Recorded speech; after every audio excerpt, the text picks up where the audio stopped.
Chapter 21 All Sorts of Lies. At my suggestion, we walked the 3 miles to the town the next evening.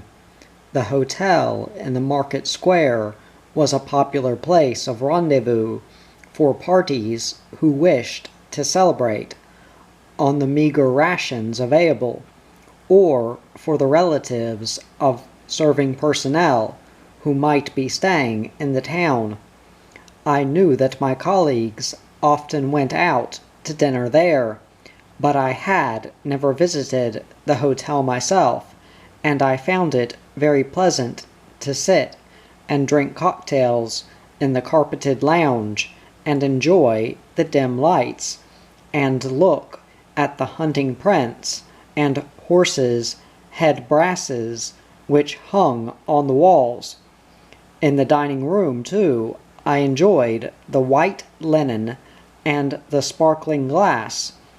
After the austerities of military life, this environment provided a tonic in itself. While we waited for the meal to be served, Jim grinned at me and I smiled back at him, but an unaccountable reluctance prevented me from meeting his eyes. I felt impelled to shield my face from his gaze, and so I rested my elbow on the table, holding my head in my hand. Jim took my wrist and firmly removed my hand, saying, "Hey, I want to look at you." But this increased my confusion, and I was glad when the waiter's arrival with the roast chicken relieved my embarrassment. After dinner, we had coffee in the lounge, and then Jim suggested that we should go back to camp to the sergeant's mess party. I had not been to one of these since the night on which I had first met Jim. It was now a lovely January night, with a sliver of moon in the darkness, like the edge of a silver shilling, and I would have liked to walk home, striding against the wind, but Jim had ordered a taxi to take us, and in the seclusion of the back seat he took me in his arms again and kissed me until my senses were swimming.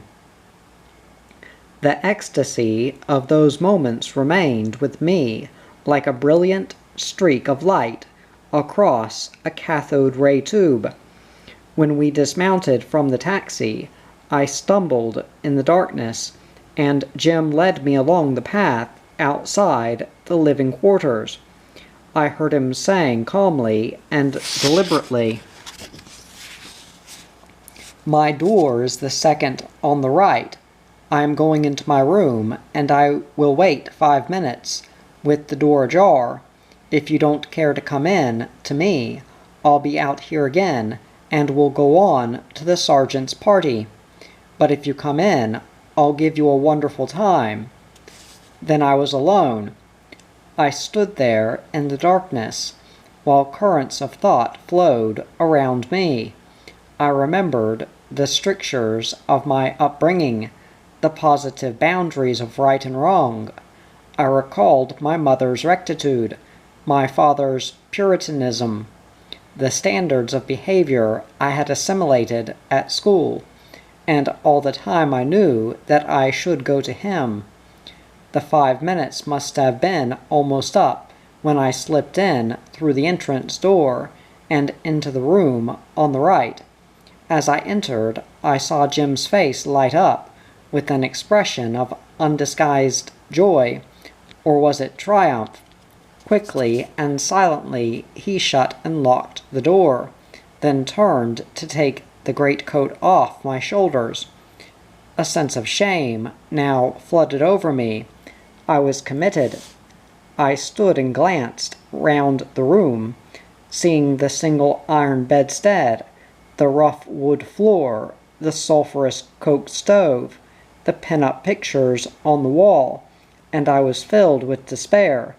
If there had been a bowl of primroses or a vase of daffodils against the blackout curtains. I could perhaps have found some inspiration in the surroundings, but this bleak ugliness seemed to compress my soul. Jim led me to the bed and began to inflame my emotions as devastatingly as ever, but there was no magic in it. I had envisioned a union of mind and spirit as well as of body. I could not yield one without the other. After a time he reproached me for my reluctance.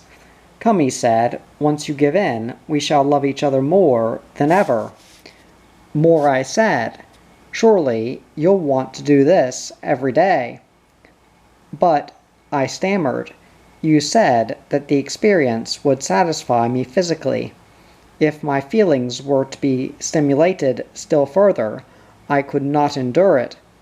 Jim had always insisted that I owed it to myself to experience the full joys of womanhood. To me the promise of this spelt something more than a furtive half-hour in a dingy barrack room. We went on to the sergeant's mess party, where Jim soon found a newly arrived officer to take over his escort duties, and himself joined the crowd at the bar. At our daily rencontres in the mess, Jim now ignored me. I tried to banish my misery by resolutely carrying on with my routine duties. Then one night, some weeks later, when we were all sitting in the ante-room after dinner, Jim came and took the chair beside me, and under cover of the general conversation he said, "I've got to talk to ye." I drew my chair to his. "The battery is moving out tomorrow," he said, "and I may never see you again." "Overseas posting," I thought bleakly. "I want you to know that the things I said to you were all wrong." He looked at me intently. "You should never have been in the army," he said. "I'm proud to be in the army," I interrupted indignantly. "I know you are," he said, "but you'll get told all sorts of lies, and you'll believe them. I want you to know that you were right. You are one of the nicest people I've ever met, and I shall never forget you." I dropped my head to hide the springing tears. We went out into the damp and foggy night. "Kiss me good-bye," I said, and I kissed him long and tenderly and went indoors. Chapter 22. Work and Play on a Gun Site. That spring, physical training for women soldiers became a properly organized branch of Army training, and after 8 months as a temporary PT officer, I was at last released from my job and posted to an operational training camp at Blondford. This time, really, to learn gunnery. I was one of 5 women officers taking this 12-week course. None of us, when we arrived, knew the breech of a gun from the bore, or a differential from a cam. We spent the afternoons in practical drill on the predictors, in the charge of a Royal Artillery sergeant, who, much titillated by the thought of teaching gunnery to women, would bellow, "Action! Aiming point, edge of wood, bearing 170, while we madly turned handles to traverse or elevate the instrument so that the telescopes would be looking in the right direction. We found the greatest difficulty in remembering the sequence of the complicated reports which had to be given after we had made the necessary adjustments, and if we missed one of them, out the sergeant would groan and make us begin all over again. All the time, as we stood there in the gun park, the soft wind brought waves of perfume from the downs, the scents of honeysuckle and clover flowers and wild roses, and I thought about the patch of wild strawberries I had discovered the previous evening when I had gone exploring in a little wood below the mess.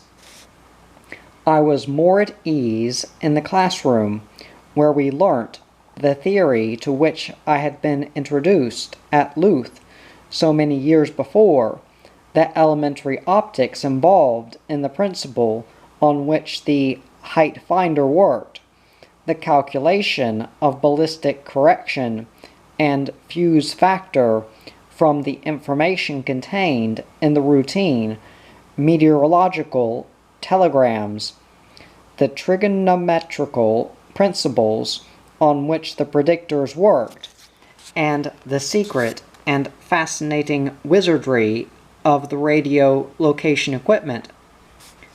Our special job as operational officers in mixed heavy AC units was to be in charge of a team of girls plotting the course of enemy aircraft.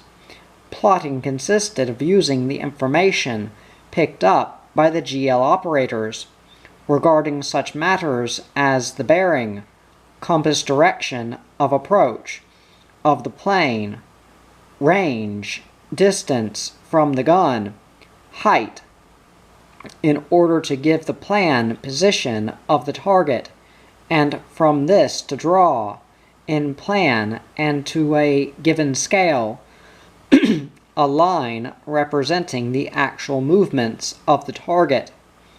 The officer in charge of the plotting team was called the Tactical Control Officer, TCO, and it was her responsibility, by making measurements and calculations on the plotting table, to judge the future path of the target and to predict a point on this that the plane would reach in a given time, so that the shell fired from the gun would reach that point at the same time.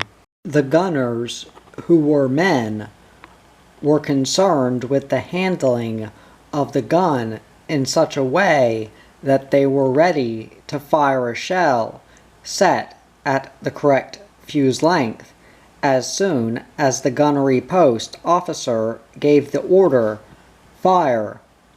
We had done only 5 weeks of our 12-week course when we were informed that the camp was being taken over by the American Army, and we were to be sent straight out to the gun sites without having had any training at firing camp. This meant that all our work had been theoretical. We had never even heard the guns fire. A battery in HAA regiment was in 2 parts, consisting of the in-sight, the battery headquarters, and the out-sight. The battery commander, a major, resided at the in-sight, as did also the ATS junior commander, who was in charge of the women at both sites, the gunnery captain and lieutenants, the ATS subaltern TCO, and the quartermaster captain. At the out site, the gunnery captain was the site commander, and he was assisted by 2 lieutenants and an ATS subaltern. I was posted to a regiment in Cheshire and sent to the out site from battery headquarters. I arrived in the dark, and it was not until the next morning that I discovered that my gun site was surrounded by cornfields and elm trees, with a silver stretch of water glinting in the distance. The living huts were ranged in neat rows among gardens gay with snapdragons, nasturtiums, marigolds, and stocks, and in the camp, except after the alarm bell had sounded, Life was quite informal. When I inspected the girls' quarters, I found them beautifully kept. The windows were screened with muslin curtains. There were bedside mats on the polished linoleum, sheets and blankets, neatly barracked at the head of each bed, and uniforms hanging on coat hangers, with their brass buttons winking in the sunshine. I was invited into the ATS sergeant's quarters, which were colorful with gay bedspreads and other comforts contributed by societies in Canada. The major came over to make a formal inspection of the site once a week, and the site commander and I had to accompany him on his tour. I was surprised to find the men's quarters as well kept as the women's. They had even scoured the outside of their fire buckets till they looked like silver. The major's attention to detail was amazing. If the anti-gas ointment was missing from the pocket of a gas cape, or someone had forgotten to polish the little button at the back of the great coat, if the last cinder had not been raked out from the bottom of the stove, or a dead match had been thrown into the sand in the fire bucket, it was very unlikely that the fact would escape the lynx-like eyes of the battery commander. If there was a leaking nozzle in the shower baths or a broken flagstone in the path, the major would want to know the reason why, and of course, if the guns and instruments were not in perfect working order, we should have to double to it and put things right. The major did not get angry. He would just say, "You know the standard you've set yourselves in this battery. Well, live up to it." The daily timetable included an hour's exercise on the instruments, when we practiced height finding and predicting and plotting on the aircraft passing over, and from time to time, perhaps in the middle of the night, or during PT, or a film show, or a battery brains trust meeting, or a gramophone recital, or a dance, the alarm bells sounded. Then, from all sides of the camp, streamed men and girls, from the huts, the office, the workshop, the recreation room, the canteen, the ablutions. It was a long run to the gun park, and by the time I arrived, breathless, the plots would be already coming through to us from our HQ. The telephones were permanently manned. The burning question would be, is it friendly? We awaited the report, if it came. Doubtful, then hostile. A ripple of excitement passed through the room, and we settled down to our tasks. Of course, we were hoping for action. It wasn't that we were bloodthirsty. It was just that we longed to prove our skill and bring credit to our battery and protect our homes. So when the telephonist reported target receding or Spitfire intercepting, we could not help a groan of disappointment. In September, the battery celebrated its first birthday with a special dance in the canteen.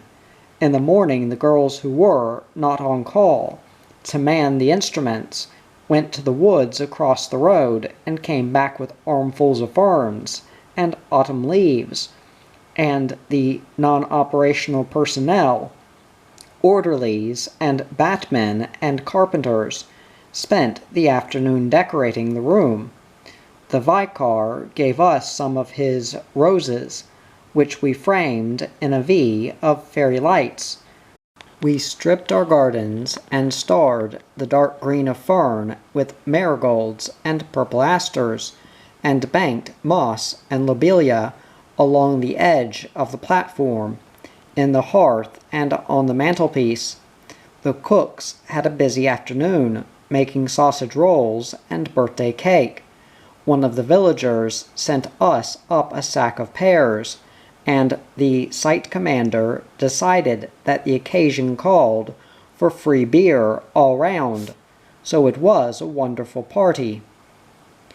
The site which we occupied had been constructed before anyone had thought of mixed heavy ack-ack, and there were no separate quarters for an ATS officer. Our officers' mess consisted of a large living room and several side rooms. At the end of the block there was a larger bedroom, with shower bath attached, which had been intended for the site commander. This had been made over for me, and the captain occupied one of the smaller rooms. When I wanted to relax in the evenings in the vicinity of my quarters, I wore a green housecoat, which I had made myself, which the men dubbed my Nell Gwyn gown. Late one night I was almost asleep on my little camp bed when I heard a dispatch rider arrive on his motorcycle. This was a routine occurrence, but a moment later I heard doors open and an excited murmur of voices, and I wondered what the news was. I got up and put on the Nell Gwyn gown and went to investigate. There was stupendous news. Our regiment had been chosen to help defend London, and we were to travel up by special train on Monday and take over a site in Hyde Park. After days of feverish activity, counting and packing all items of army property, we lined up in the autumn dawn on the little village station and boarded the train secretly drawn up there. For the past 3 days the troops had been working long hours, and most of them fell asleep as soon as they had settled in the compartments. As I walked down the train and saw the girls sleeping with their heads on the men's shoulder, I thought how charming they looked, and what a happy spirit there was in the battery. On the gun site I had been worried sometimes by the uninhibited behavior of some of the girls in the canteen in the evenings, especially with regard to one young girl whose attachment to a much older married man had been commented on rather crudely by the captain and the lieutenants in the mess. I felt that I must warn her of the construction being put on her behavior, thinking that she must be unaware of it. She resented my intervention very strongly. My next step was to ask the site commander to have a talk with the man. He laughed and said, "Oh, it's only natural. You can't stop it. Boys will be boys, you know." As I walked down the corridor in the train, I came to a compartment with only 2 occupants. This girl and her boyfriend were lying together along the seats on one side. As I passed, the girl reached up her arm and pulled down the only blind, which had not already been lowered. I went on to the compartment occupied by the ATS sergeants and chatted with them for a time. Then I asked what they thought of the behavior on this train.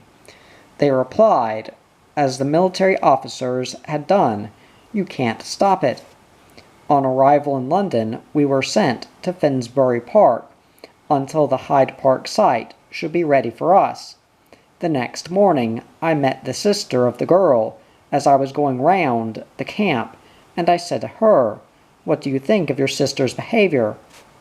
She answered in a rush of words, "Oh, ma'am, if my mother knew, it would break her heart." "Well," I said, "what are we to do about it?" "Somebody should speak to the man," she replied. "Do you want me to do that?" I asked, but she answered, "No," very quickly. She said she would have a word with him herself. Just before lunchtime, I was waited on by a deputation of ATS sergeants, who told me that the camp was seething, and asked if I would address the platoon, who were now sitting in the cook house. I went over at once, but the women were not prepared to listen to my point of view. I was attacked with great indignation by an older married woman who said, "If we're old enough to be in the army, we're old enough to look after ourselves." Yes, I thought, that's true. If you have not been given the right values before this, it's too late now. I was not a house mistress in a boarding school. I was a woman officer helping to win a war. That afternoon, the junior commander came out from battery headquarters with her subaltern to tell me that the battery commander had recalled me to the inside. The subaltern was to take over my post. "But don't you feel that some line ought to be taken over this matter?" I asked. She hushed me up. "The major doesn't like it talked about," she said. "Can't stop it." No, we can't stop it, I thought, but the people concerned could be encouraged to stop it for themselves. A few days later, the blow fell. The battery commander told me that he had decided that I was not suitable for work in a mixed battery. I was to be posted out of operational Ack-Ack at Christmas time. I had 6 weeks or so as TCO on the Hyde Park site, and was then posted as General Duties Officer to the headquarters of a searchlight regiment. At my new unit, in a stone-floored mansion in the depths of the country, I was soon in trouble again. I could not seem to shake off my school-teacherish sense of responsibility for the people under my care. I performed my military duties in an oak-paneled office at the head of a spiral stone staircase, meeting the military officers only once a day at lunchtime. One day, during a gap in the conversation, I asked, "Is Gunner X married?" The adjutant looked up sharply and said, "Why do you ask?" "Well," I said, "he seems to be taking a proprietary interest in my private smith, and she is very young." The colonel, who was an elderly bachelor, glanced at me and said acidly, "We don't discuss such matters in a mess." That afternoon, the regimental sergeant major toiled up the spiral staircase to my office. "I understand you have a complaint to make against Gunner X, ma'am," he said. "Not a complaint," I said. "I merely wish to know if he is married." "May I ask why you want to know, ma'am?" I told him my reason, and he said politely, "I respectfully beg to point out, ma'am, that what the troops do in their spare time is no concern of yours." "It is no concern of mine from a disciplinary point of view," I said, "but it is my concern from a welfare point of view. If he had provided me with the necessary information for the girl's protection, I could offer it to her if she wanted it. If she did not want it, that was her affair, and my involvement was over. I discovered that Gunner X was married, but I did not have time to take any action, because I was removed from the unit the next day at the colonel's request." Chapter 23. Adverse Report. By March that year, I was working as General Duties Officer at the battery headquarters of a light Ack-Ack regiment in Bomber Command. The country was a network of aerodromes, and the men of our battery were charged with the defense of 3 of these. The guns were not grouped together at each site, as in heavy ack-ack, but separated by wide distances round the perimeter of the aerodrome, at vulnerable points where the attack could be expected to come in at a low level. I had been made welcome from the moment of my arrival. The O.C. was a gay major, with an Irish name, full of the joy of life. I was billeted in a hotel nearby, but had my meals in the battery officers' mess. The girls under my charge also ate at the HQ. They slept in huts at an ATS camp further up the road. The BHQ was a requisitioned house, a graceful Georgian manor house opening directly onto the main street of the little town. Behind the house was a large fruit and vegetable garden, which was worked for the owners of the house by gardeners, but we had the use of a lawn and access to the spring flowers as they appeared, snowdrops and aconites, scillias and crocuses, daffodils and almond blossom. On the morning after my arrival, the major popped his head round my office door and said, "Coming for a ride?" I looked at him in astonishment. "I'm going over to one of the sites," he continued. "Come along and be introduced." So away we went, down long straight roads, bordered by hedges, which were cloudy with blackthorn blossom. I had recently been on a messing officer's course at Aldershot, so I made it my business to inspect the cook houses. They were in excellent order, but nobody seemed to have noticed that the larder windows at the sites in every case overlooked the lavatories, and the major seemed to be impressed when I pointed it out. I was secretly proud of my ability also to discuss knowledgeably the performance of the guns and the predictors. The men who lived on these isolated sites in the back of beyond had very little opportunity for enjoying any sort of entertainment.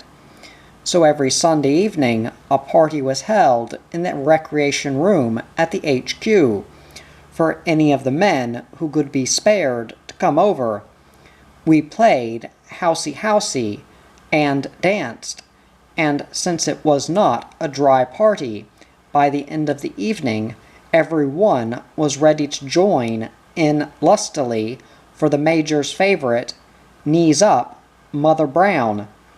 One day, after the battery sergeant major had been over to inspect one of the sites, he came in with a couple of fowls and handed them to me, saying, "Here you are, ma'am.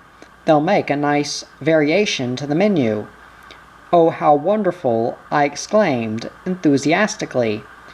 "May I have the bill to support my accounts?" "There's no bill," said the BSM. "A gift," I said. "How marvelous!" The BSM shook his head, and I began to understand.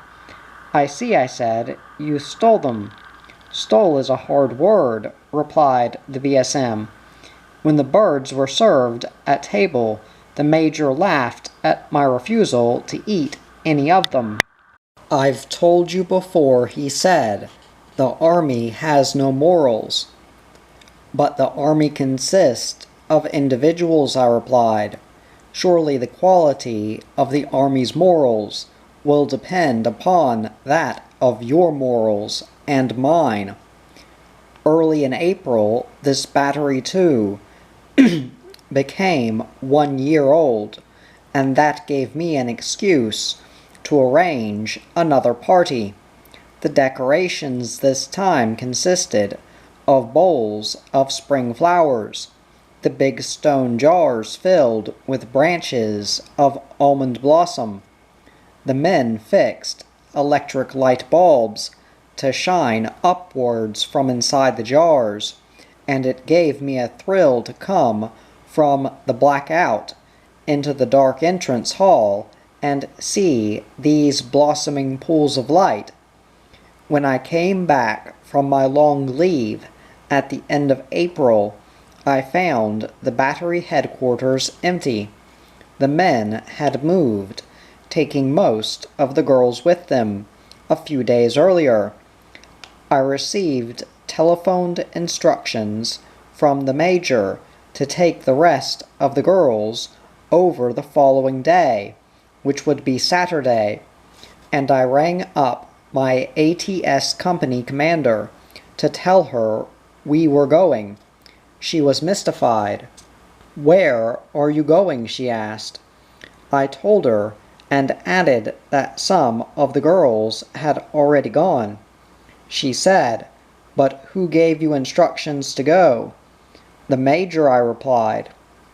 The thought that the major might have taken the girls away without any reference to the ATS senior commander never entered my head. The battery headquarters was now established at a mansion near the East Coast, and a residence had been requisitioned about half a mile away from it to house the ATS. It was a lovely modern house with green lawns and copper beech trees, and banks of bluebells in the garden. The men had worked hard to make it attractive for us, fitting red curtains at the windows and red blankets on the beds, and even carpeting the floor with strips of coconut matting. But almost immediately the men went to firing camp. The major was sent on a course, and the quartermaster captain was left in charge of the BHQ. Since my girls were not operational, being concerned only with general duties for the battery, they were now out of a military job. I decided that I must use my initiative about finding work for them for 3 weeks. I got into touch with the local farmers and found that 1 or 2 of them would be only too glad to have the help of the girls in the fields, and would pay them the current wage for their work. I gave the girls permission to wear their PT kit and headscarves as protection against the sun, and I was proud of them as I watched them swinging down the lane in ranks of 3. At noon, I would cycle out to the field with a large enamel jug of lemonade for them to drink with their sandwiches, and in the evenings they returned, weary and sunburnt, ready for a hot meal. In the yard of the ATS house, there were some empty outhouses. From time to time, the battery quartermaster sergeant would arrive with a truck and unload it, storing the crates in the outhouses and locking the door afterwards. I never challenged this use of my premises, since the house was not on my charge, but on the batteries, and I assumed that Quarters knew his job. While the girls were away, I had plenty to do. There was all the usual office correspondence to be dealt with, pay to be prepared, clothing indented for, sleeping quarters to be inspected, and I had to take my meals at a searchlight unit camp some distance away. The higher-ups were now beginning to concern themselves with the question of education for serving auxiliaries. We were urged to take every opportunity to open the eyes of the women in matters of current affairs, history of the locality, and so on. The idea appealed to me, and I decided to try to arrange a conducted tour of Norwich Cathedral for them.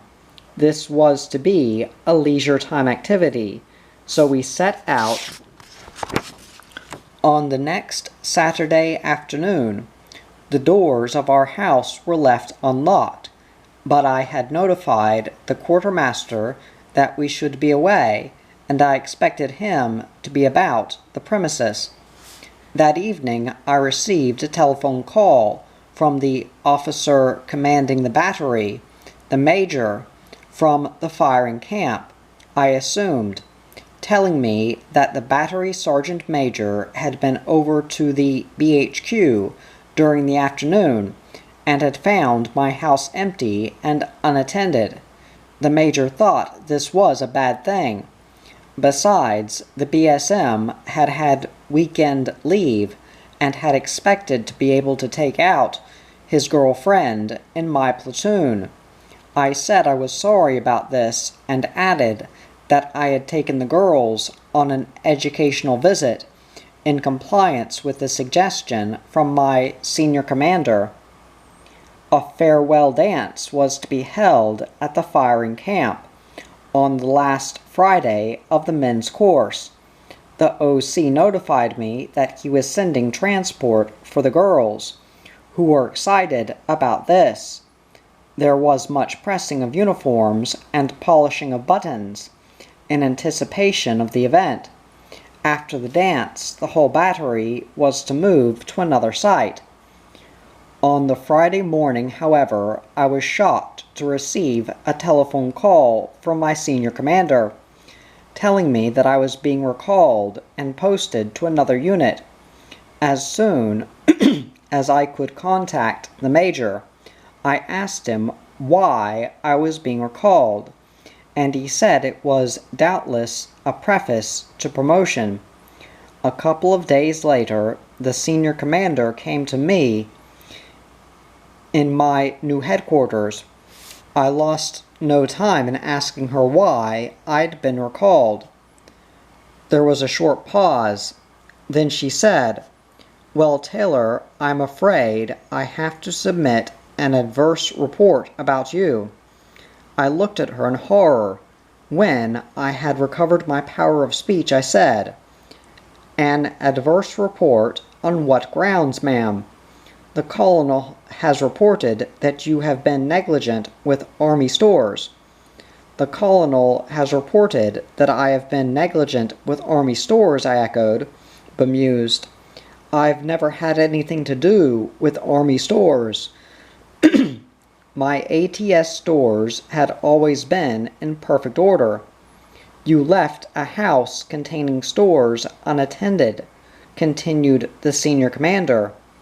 This is preposterous, I thought. Something has gone wrong somewhere.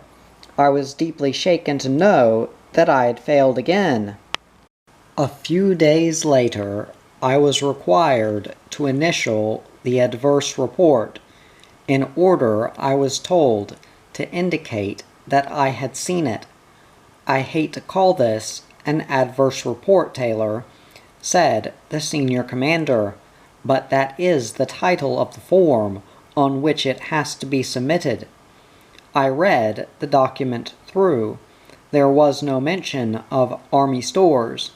The senior commander had merely given details of the length of time I had been under her command, and had then added, "This officer possesses the most untiring desire to serve, and her failure to succeed is in no way due to the lack of personal effort."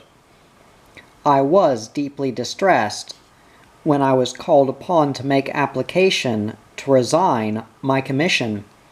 When I mentioned the matter to the captain in the military unit for which my present platoon was working, he told me to study the Manual of Military Law and the Book of King's Regulations to find out what my rights were in the matter. These books were, of course, written to apply to men. but I knew that they also now applied to women.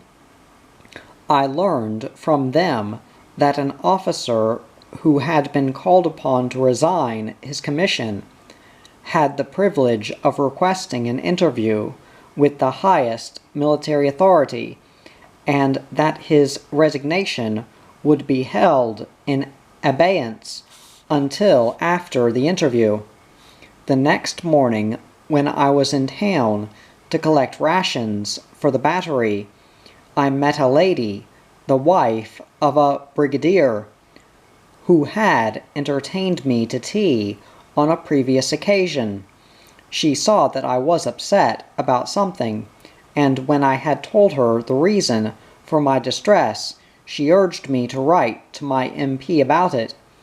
I said that I thought MPs had something more important to do at this stage of the war than to discuss whether or not I should resign my commission.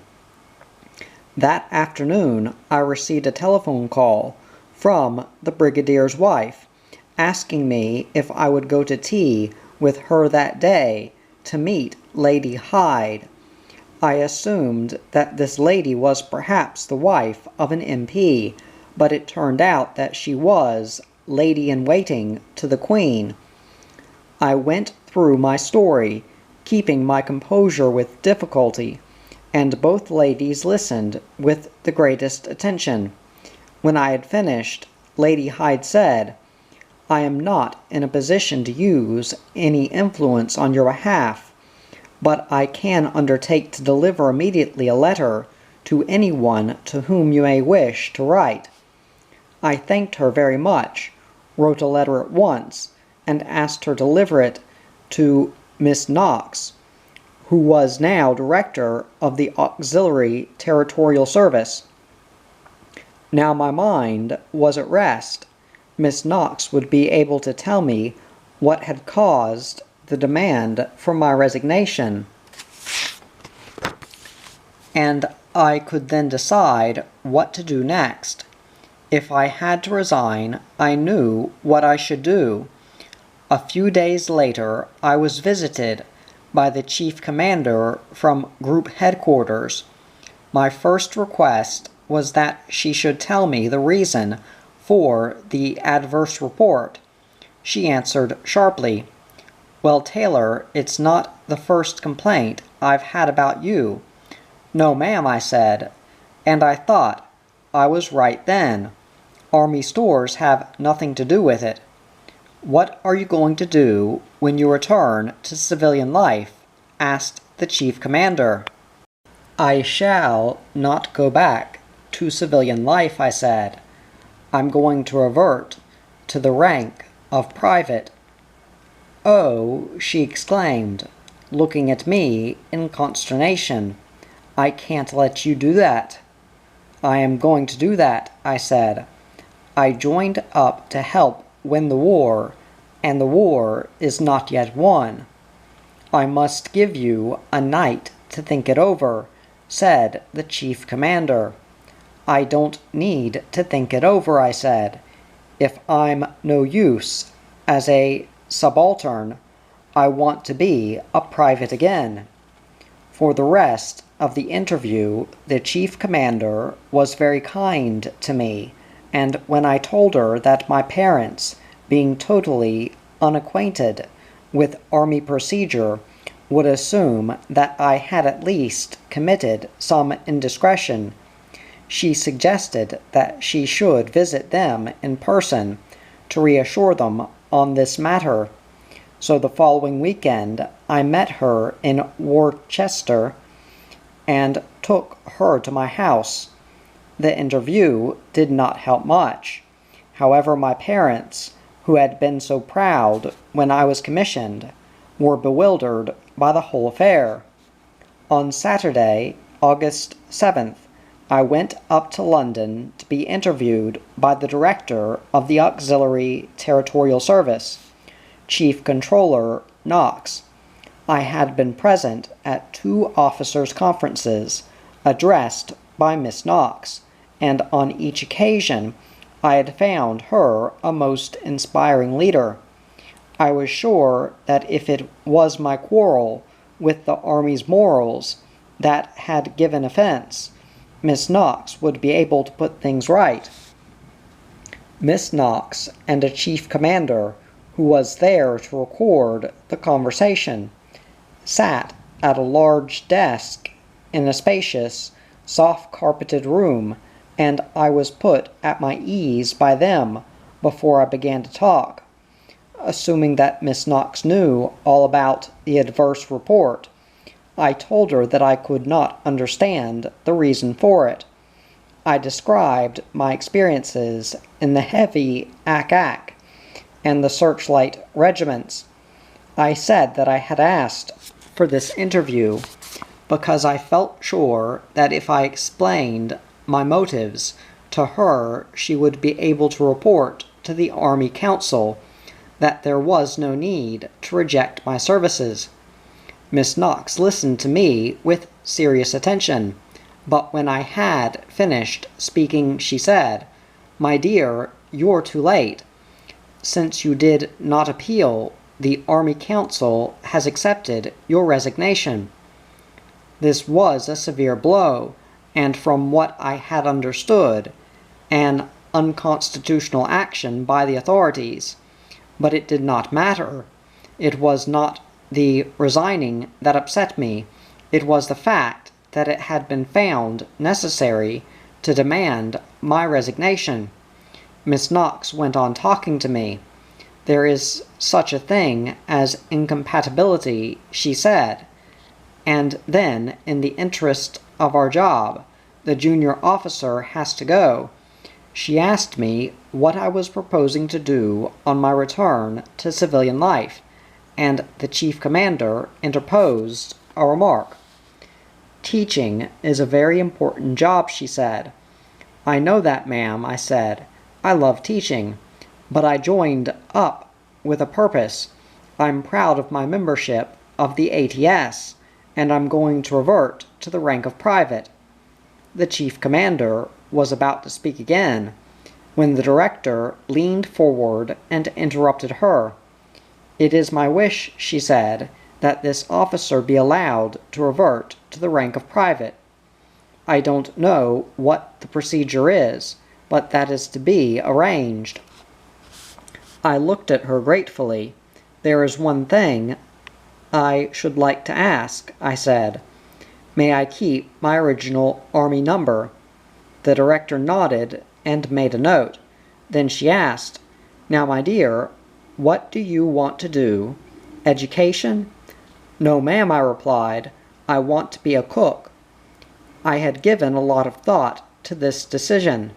I knew that if there was one job in the ATS that was a whole-time, worthwhile one, it was the job of feeding the troops. I knew also, from my experience on the messing officer's course at the Army School of Cookery in Aldershot, that the Army gives cooks an excellent training, and I thought that would be useful to me after the war. Miss Knox expressed surprise at my choice, but when I had given my reasons, she said, "Very well, you shall be a cook. Your resignation takes place on August 15th. That is a week tomorrow. I'm going to send you on that date as a private to the ATS Training Center at Guildford." I thanked her and stood up to go. "Goodbye, my dear," she said, as I saluted, "and good luck. I would give my eyes to be able to do what you are doing." Chapter 24. The Last Straw. I continued to be upset by this unfortunate episode, but now I began to find much support in the letters of my friends. My parents shook their heads over the affair. My sister expressed sympathy, but was frankly unable to understand the necessity for my resignation. But my more intimate friends, to whom I now poured out my misery, responded with fierce indignation. Miss Chadwick, the headmistress, under whom I had taught at Ilkeston Road School, immediately wrote a letter to the War Office, as also did my old friend Dorothy, and my newer friend Charles, who had boarded in the same house where I stayed during my days at Nottingham. After I joined up, he and his wife had sometimes entertained me as an act of national service. I telephoned to Charles one night when he was at his post as civil defense officer, and he wrote to say that he could not believe he had heard me write. I gathered that you were asked to resign your commission because of, well, incompatibility of temperament. My sainted aunt, who ever heard such rot, unadulterated prejudice on the part of a few Colonel Blimps, is far nearer the truth, I'll warrant. On the part, too, of those who cannot stand straight talking, if you have a fault, my dear, maybe it's a tendency to straight talking, but that should rank as a virtue. Ellen, who had taught in the next classroom at Trent Bridge School, seemed to be of the same opinion. My dear Mary, she wrote, what a lamentable story. I don't know what to say to you, my poor Mary. I am sure, in spite of everything, your head is still bloody, but unbowed, and commiserating with you will be useless, though I feel I could pour out floods of sympathy, if it would do any good. You must have gone through hell, to point out that the whole tragic business was inevitable as a result of your unique personality, and temperament is also redundant, since you have doubtless had that well dined into you already. After a time I wrote to Jim, pointing out that my army record was nothing but a list of a succession of failures, and asking him to tell me what was wrong with me. My dear, he replied, I have just received your letter, forwarded on to me from home, and having read it over and over again, can still hardly believe that what I read is true. You poor dear, misjudged thing, your only crime in life is that you are far too straight and square in this rotten world of crooks. Mary dear, there is nothing wrong with you, not a single thing. You are educated, accomplished, pleasant to talk to, sympathetic, and in fact have all the qualities that go to make a really nice girl, and I know you could be a perfect wife and mother, and make the right kind of man, me for instance, very happy. That is you, dear Mary, summed up by, I should say, the man who knows you better than anyone else. How I wish I could be with you, if only for a short time. Now more than ever, I don't want to lose touch with you. Write often. Best love, Jim. Those who wrote to the War Office received a note from the Chief Controller of the ATS to the effect that their anxiety on my behalf was appreciated, and my case was being given every consideration. After my interview with Miss Knox, I returned to my unit. 2 days later, I collapsed with a temperature of 103. The doctor diagnosed a streptococcal infection, and I was admitted as an army officer to the military wing of a hospital in Norwich. I was a patient there for a fortnight, during which time my resignation took effect. Before I could leave the hospital, I had to write home for a parcel of civilian clothes to be sent to me. Once I was home, it did not take me long to find a reason for all my recent troubles. Our dear Auntie Claire, who had been operated on for cancer a few years earlier, and who had now come to live with my mother as the disease had recurred, was rapidly getting worse. My mother was now herself 75 years of age, and needed help in the nursing of my aunt. Her sense of duty was too strong to have allowed her to recall me from the ATS on compassionate grounds. Here, then, was the job for me to do. I was grateful for the opportunity to devote myself to the task which took my mind off the incidents of the past few weeks. My application to re-enlist as a private was in due course accepted, and I was notified that the medical examination for this would be held at Bristol on September 16th.